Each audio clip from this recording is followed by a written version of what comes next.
Hey, what's up guys? All right, I'm back and this one is gonna be a short video, a little tutorial.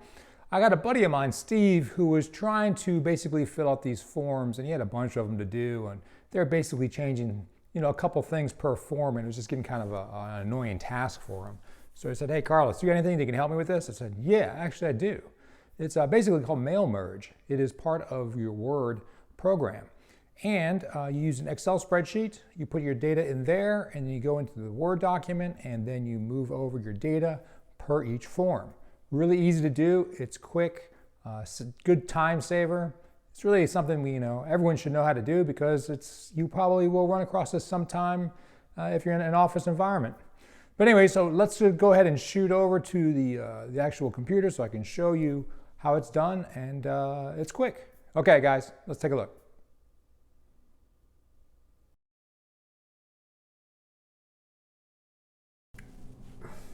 All right guys, here we go. So I got an Excel blank worksheet here.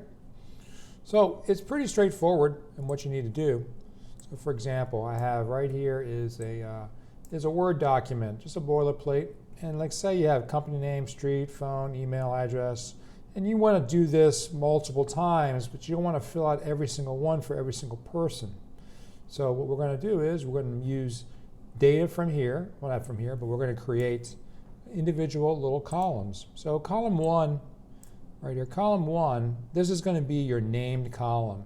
So these are going to be we're going to say, for example, we're going to say recipient.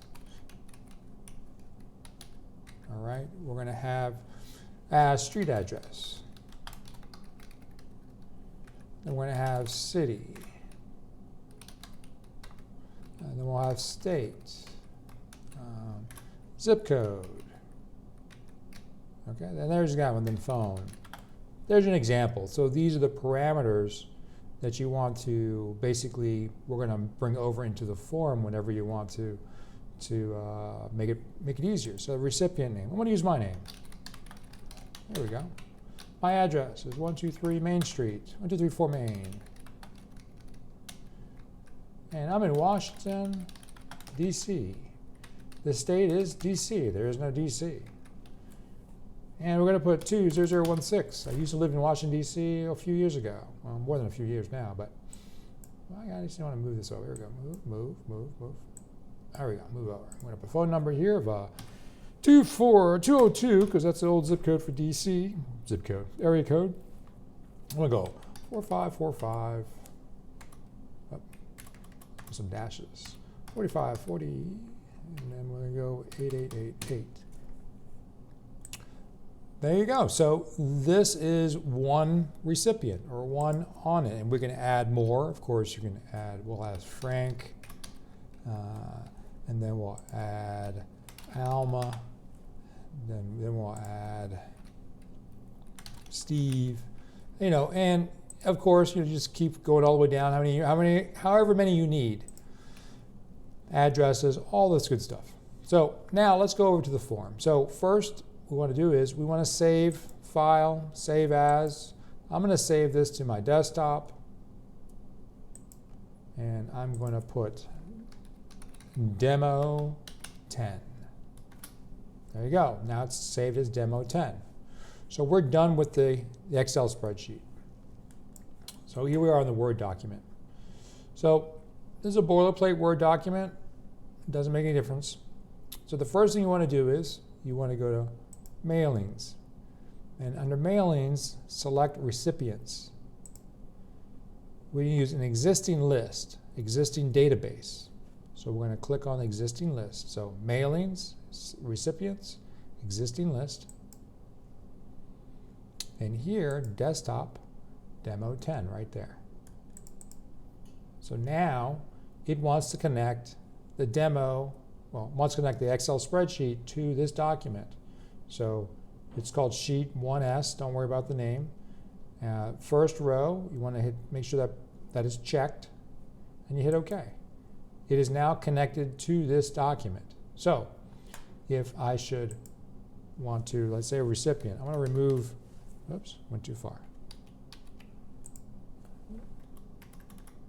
I keep going too far. So we're going to get rid of that. I'm going to put in dear. Now, I want to put the recipient here. So all I have to do is go up to here, insert merge field, recipient. You get those two arrows on each side. So that's going to pull the recipient information off of the Excel spreadsheet. The number one, or the first one that you did. That's the name that it'll put there. And if you want to make sure, you want to check, you hit the preview results right here. That's the first one. The second one is Frank. The third one was Alma. So you can easily just pick the ones you want. You can hit print, you can email it, you can do whatever you want, but as you see, it's very easy to do. So we wanted to get rid of this, and we're going to get rid of, and we're going to put in merge of street address. And then we're going to merge the city, and then we'll put the state, and then the zip. Now if I hit preview results, there it is. Of course, you know, there's no spaces, so I should have put a space between here and here. But either way, it shows you the idea. But you can put it anywhere. So if you want to put it here, and then you want to change this to recipient, we insert merge recipient. And there it is. And I want to put, not my title, but I want to put his address there, city. And then I'm going to put the city right underneath it, and then I'll put state, zip, phone. See that? Really, really easy to do. So you can make as many things as you need here. You know, right across the top. You just keep making more columns, and then of course it'll then be in the instant merge field. This list will just get longer and longer. That's it, guys. It's pretty straightforward. It's pretty easy to do. So just remember that if I should add another person here, for example, if I ask Mike here, and he lives on East, we go 1, 2, 3 East Main Street. I have to save the document again, save, to add that information. Then I have to go back into Word, go back to select recipients again, use existing, because we changed something in the document, in the database. So go to the desktop and find it again. Mine's demo 10. And basically make sure it's all checked right. And now I can change this. You'll see if I change it to Frank, Alma, Steve, Mike, because that was the number 4 in the database. They don't match up because number 1 is being taken.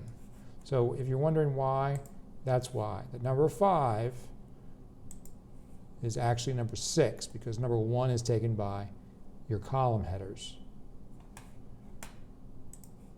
Cool. Easy to do.